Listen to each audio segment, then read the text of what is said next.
लोग अक्सर जादू की चालों से लुत्फानंदोज होते रहे हैं और वो हमेशा सोचते हैं कि ये सब कैसे मुमकिन होता है।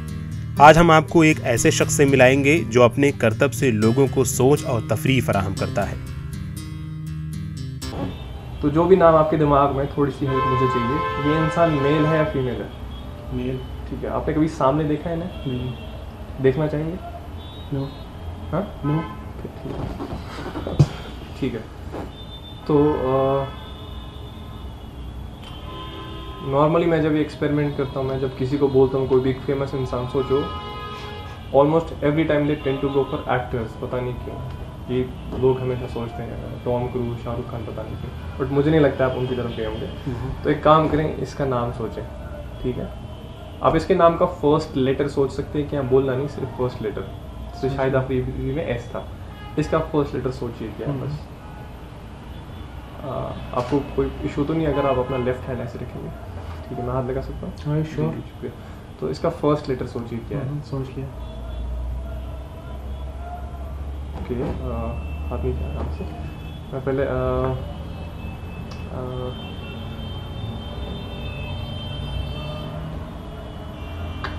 मैं भी मैं श्योर, पहले मैं कैमरा में दिखाता हूँ, जस्ट मैं चाहता नहीं कोई बोले। ठीक है, तो फर्स्ट लेटर क्या है इस इंसान का? सिर्फ फर्स्ट लेटर, नाम नहीं बोलना। You are right. राइट, ठीक है। तो एक काम करें, पूरा नाम सोचिए एक बार। सोच लिया। अंदर से इसको रिपीट करते हैं ओवर एंड ओवर। जैसे अगर माधुरी दीक्षित होगी तो दिमाग में माधुरी दीक्षित।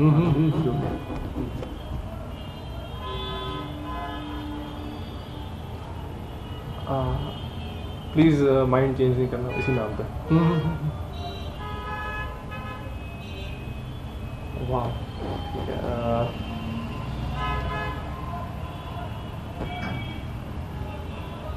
तो ठीक है, मैं पहले कैमरा में दिखाता हूँ। ठीक है, प्लीज़ बोलना नहीं। ठीक है, तो इरफान साहब, फॉर द फर्स्ट टाइम क्या आप बता सकते हैं क्या नाम था? Mel Gibson. Interesting, interesting, very interesting. ठीक है। कैसे किया ये? फिर वही सवाल पूरी तरह शेयर करने की, इसीलिए तो आइडिया किसी और उस्ताद का जैसे सीखा मैंने। इस फिर मैं इसके डेप्थ में नहीं जाऊँ। अपना नाम बताएं। अजान मखदूमी। कहाँ रहते हैं? मैं रावलपुरा में रहता हूँ। कितने एज होगी आपकी? जी मैं 26 ईयर्स ओल्ड हूँ। हमें बताइए कि जो ये आप करते हैं, इल्यूजन जिसे कहें या मेंटलिज्म जिसे कहें, तो कहाँ से सीखा और किस तरीके से इसकी प्रैक्टिस और कितने सालों से कर रहे हैं? जी मैंने स्टार्ट 2011 में किया था। डिस्कवरी चैनल पे एक शो आया था, डिसेप्शन विद कीथ पेरी।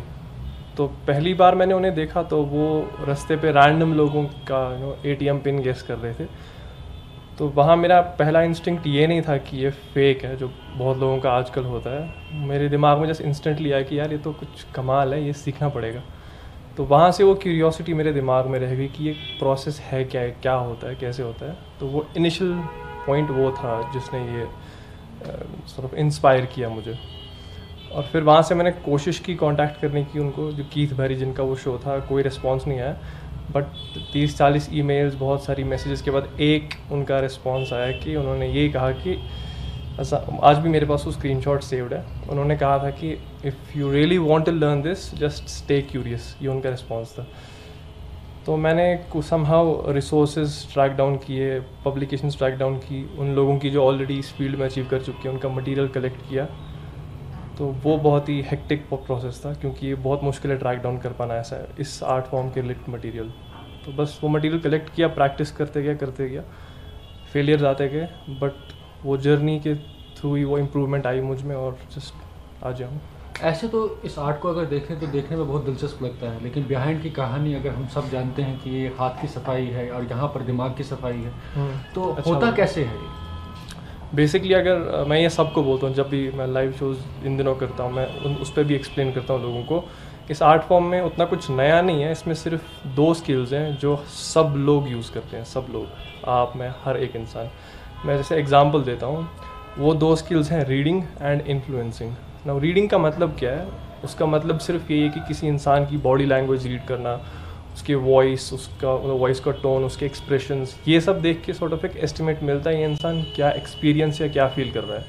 और इसमें कुछ नया नहीं है। मैं एक एग्जांपल दूँ, किसी से बात करते टाइम कभी आपको ऐसा लगा होगा कि नहीं ये इंसान कुछ छुपा रहा है, झूठ बोल रहा है, ये नेचुरल है।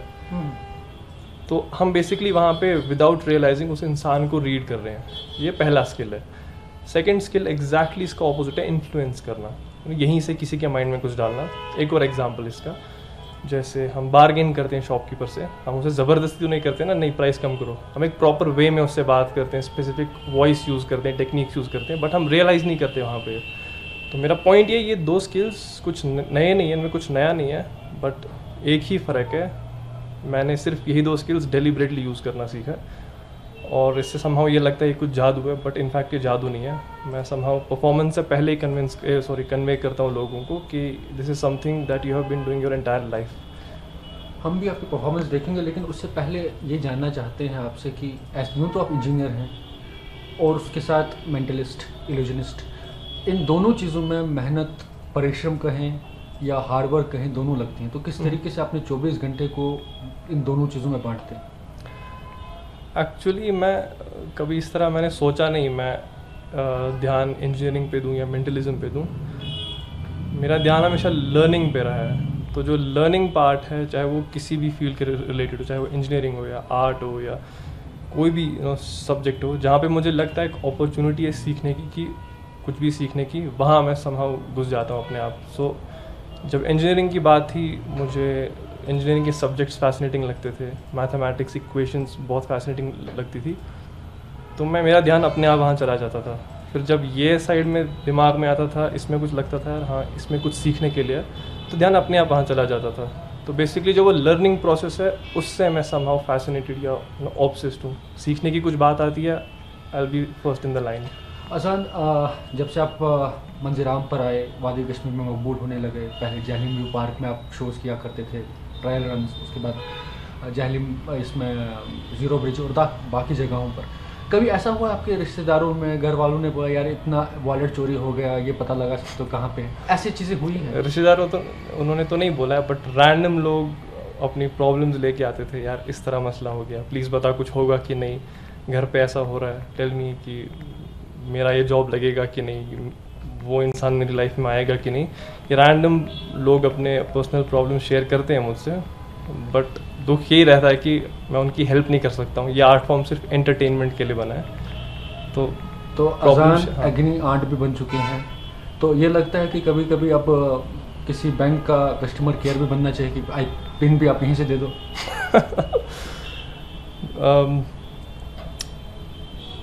मे बी, अगर आई थिंक पॉसिबल तो है, बट कभी मैंने इस तरह सोचा नहीं कि मैं कभी यहीं से किसी को बोलूँ हाँ आपका पिन ही है। मैं इनफैक्ट जब भी डेमोन्स्ट्रेशंस करता हूँ, गोल सिर्फ यही रहता है कि जस्ट एंटरटेन किया जाए, वरना आई थिंक अगर कोई भी स्किल हो उसको मिसयूज़ किया जा सकता है, चाहे वो कोई भी फील्ड हो, कोई भी स्किल हो, मिसयूज़ किया जा सकता है उसे। बट मैं फ़िलहाल बस entertainment before going for your performance, ये आपसे जानना चाहेंगे अभी तक की आपकी जो खुद दिल के करीब जो ट्रिक है वो क्या थी और किस पे आजमाई थी, उस पर सक्सेस रेट कितनी थी, मतलब कितनी मेहनत करनी पड़ी थी उसको परफेक्ट करने की? एग्जैक्टली ट्रिक भी नहीं है, बट जो एक्चुअली 2 ऐसे एक्सपेरिमेंट्स हैं जो सारे मेंटलिस्ट्स ने अटेम्प्ट किए, मतलब जो एलीट्स हैं, वो 2 अटेम्प्ट करने का मुझे बहुत शौक़ है। उनमें से एक मैंने अटेम्प्ट किया है, दूसरा मैं करने वाला हूँ फ्यूचर में, मैं अभी बता नहीं सकता वो क्या है, बट उनमें से एक मैंने अटेम्प्ट किया है। वो ये है कि मैंने 1 वीक पहले ही हेडलाइंस देना कि न्यूज़ में क्या हेडलाइंस आने वाली है, 1 वीक पहले प्रेडिक्ट करना। ये मैंने एक बार अटेम्प्ट किया है थ्रू रेडियो, बिग एफएम के थ्रू, और होपफुली वो टू माय सरप्राइज़ वो सक्सेसफुल रहा। तो वो आई थिंक मेरे लिए बहुत स्कैरी था। मैं सोच रहा था अगर गलती हो गई यार बेइज्जती हो जाएगी, बट वो काफ़ी डिफ़िकल्ट रहा था मेरे लिए। इस वक्त भी वादी में रूमर्स हैं, 1 हफ्ते बाद की हेडलाइन क्या होगी? मैं इस पर अभी बात नहीं करना चाहता। कुछ है जहन में? नहीं, ऐसे तो नहीं, बट ये मैं रैंडमली ऐसे गेसेस नहीं करता हूँ। काफ़ी कुछ सोचना पड़ता है, काफ़ी चीज़ें ध्यान रखनी पड़ती है, क्या हो रहा है इन दिनों, उससे सॉर्ट ऑफ एक पैटर्न जैसा मिलता है, उससे उस पर बेस्ड मैं फिर अपने थॉट्स बताता हूँ लोगों को। मे भी ऐसा कुछ हो सकता है। किस बात में है, बट मैं थोड़ा सा इसको एक्सप्लेन करूँगा मैं कर क्या रहा हूँ, इससे ऑडियंस आई थिंक रिलेट कर पाएगी। ठीक है, तो ये जो मैं एक्सपेरिमेंट दिखाऊंगा ये बहुत ही सिंपल है, बहुत ही इजी टू अंडरस्टैंड है। इनफैक्ट आई थिंक सब लोग इससे रिलेट कर पाएंगे जो भी वीडियो देखते हैं। तो मेरा एक क्वेश्चन है आपसे, इससे पहले मैं आगे बढ़ूँ, हमें कुछ सेटअप तो नहीं हुआ है ना? नहीं। मैंने आपसे ऐसा तो नहीं कहा ना प्लीज़ मेरे लिए ऐसे करना वैसे करना? कभी कभी लोग ये अज्यूम करते हैं हाँ ये स्क्रिप्टेड होगा, बट कुछ पॉइंट नहीं है स्क्रिप्टेड रखने का। तो हमने एक सब लोगों ने आई थिंक एक गेम बचपन में खेली होगी जिसमें एक कॉइन या कुछ पीस ऑफ पेपर लिया जाता है और उससे किसी एक हाथ में रखा जाता है और सामने वाला गेस करता है किस हाथ में है। भाई बहुत पुरानी गेम है। बचपन में मैं चाहता था यार समहाउ मुझे पता चल जाता हर बार किस हाथ में, मैं हर बार टॉस जीता और मेरी बैटिंग आती पहले। लोग ये चाहते थे जो भी क्रिकेट खेलते थे या कोई भी game. So now being a mentalist, अब आई विश कि तब मुझे ये आता फिर ऐश ही ऐश होते, बट अब आता है, तब नहीं आता था। तो समहाउ मैं ये दिखाना चाहता हूँ अगर रियल लाइफ में मेंटलिज्म यूज़ करेंगे तो क्या क्या हो सकता है। ये बहुत ही सिंपल एग्जाम्पल है, तो मैं आपको यूज़ करूँ इसके लिए। तो ये माइक ठीक है, हाँ बोलिए।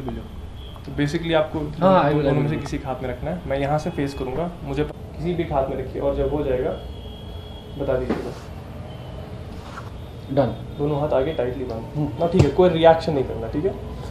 जस्ट सोचिए क्या किस हाथ में, कोई रिएक्ट नहीं करना, देखना नहीं, जस्ट थिंक, कोई रिएक्शन नहीं देना, ठीक है। नाउ स्टेटिस्टिकली स्पीकिंग मैंने एक पैटर्न देखा लोगों में, फर्स्ट राउंड में लोग हमेशा ऑब्जेक्ट या कॉइन जो भी है अपने डोमिनेंट हैंड में रखते हैं। अब क्योंकि अभी तक माइक आपके राइट हैंड में थी, मुझे समझ आ गया आप राइट हैंडेड है। So based on that I think पहले राउंड में आपने राइट हैंड में ऑब्जेक्ट रखा होगा, ठीक है, बिल्कुल फर्स्ट राउंड। बट ये गेस हो सकता है, तुक्का हो सकता है। फिर से एक बार ट्राई करते हैं। मैं नहीं देख रहा हूँ किसी भी एक हाथ में। Let me know when you are done. Now let's assume कि हम पैसे के लिए खेलते हैं। लेट्स अज्यूम, इवन तो मैं ऐसा नहीं करता हूँ, बट थोड़ा वो इंटरेस्ट डेवलप करने के लिए ऑडियंस का, लेट्स से हम 1 लाख रुपए के लिए खेलते हैं। लेट्स अज्यूम, तो बस सोचिए किस हाथ में ऑब्जेक्ट है, कोई रिएक्शन नहीं देना, ठीक है। जस्ट थिंक, ठीक, जस्ट थिंक किस ऑब्जेक्ट में है। ओके, तो यहाँ पे काफ़ी इंटरेस्टिंग बात हुई। सेकेंड राउंड में लोग हमेशा ट्राई करते हैं हाँ इस बार मैं दूसरे हाथ में रखूँगा। ये मैंने एक पैटर्न देखा, बट यहाँ पे आई थिंक आपने क्या किया, आपने अज्यूम किया, अजान को शायद ऑलरेडी पता होगा मैं लेफ्ट हैंड में रखूँगा, लेकिन इस बार मैं चेंज करूँगा, मैं राइट हैंड में फिर से रखूँगा। ये मुझे लगता है फिर से साथ में अमेजिंग। तो second round now 3 out of 3 अगर होता है ये मिरेकल कंसिडर किया जाता है। तो मैंने 1 लाख रुपए जीत लिया आपसे। So let's try. पेमेंट कैसे चाहिए, चेक और कैश? UPI। तो थर्ड राउंड लेट्स सी, मैं यहाँ से फेस कर रहा हूँ। Going for the third. Let me know when you are done. Now actually even the odds 50-50 हैं, बट अगर आपको पता है सामने वाला सोचता कैसे है तो 50-50 नहीं रहते हैं, ऑड्स आपके फेवर में आ जाते हैं। तो बेसिकली मैं बस ये फिगर आउट कर रहा हूँ आप सोचते कैसे हैं, ये रेलेवेंट नहीं है। सो बस सोचिए किस हाथ में, कोई रिएक्शन नहीं देना, कोई रिएक्शन नहीं, कुछ नहीं। थिंक किस हाथ में, थिंक किस हाथ में। पर यहाँ पे बहुत इंटरेस्टिंग बात है, यहाँ पे मैं डेफिनेटली एक्सपेक्ट कर रहा था इस बार ये हैंड स्विच करेंगे, बट यहाँ भी इन्होंने सोचा 1 सेकेंड यार नहीं, मैं इस बार भी सेम हाथ में रखूँगा। तो आई थिंक फिर से राइट हैंड में होनी चाहिए। तो 3 out of 3। Thank you so much. हाँ तो ये बहुत अमेजिंग चीज़, बट किया कैसे? बेसिकली बस मैं रीड कर रहा था आपको। पहले अटैम्प्ट में अगर कैमरा ने कैच किया होगा, जब पहला राउंड था आपने गलती से राइट हैंड की तरफ देख लिया, वो एक टेल साइन था, वो एक टेल उसको बोलते हैं, वो एक साइन था। हाँ मुझे समझ आया कि राइट हैंड में, बट उसके बाद भी फिर मैं रीड कर रहा था। मैं जब भी आपके लेफ्ट हैंड की तरफ पॉइंट कर रहा था, आप कुछ रिएक्ट नहीं कर रहे थे, उससे मुझे लग रहा था नहीं वहाँ वो एक पॉइंट ऑफ इंटरेस्ट नहीं है। तो हर बार मैं ये फिगर आउट कर पा रहा था हाँ आपने राइट हैंड में रखा है, तो ये प्रोसेस था इसके पीछे। अज़ां का कहना है कि शोबदाबाज को गैर कानूनी कामों के लिए भी इस्तेमाल किया जा सकता है, ताहम वो अपने फ़न का इस्तेमाल महज तफरीह के लिए करते हैं। श्रीनगर से जुल्करनैन जुल्फी की रिपोर्ट।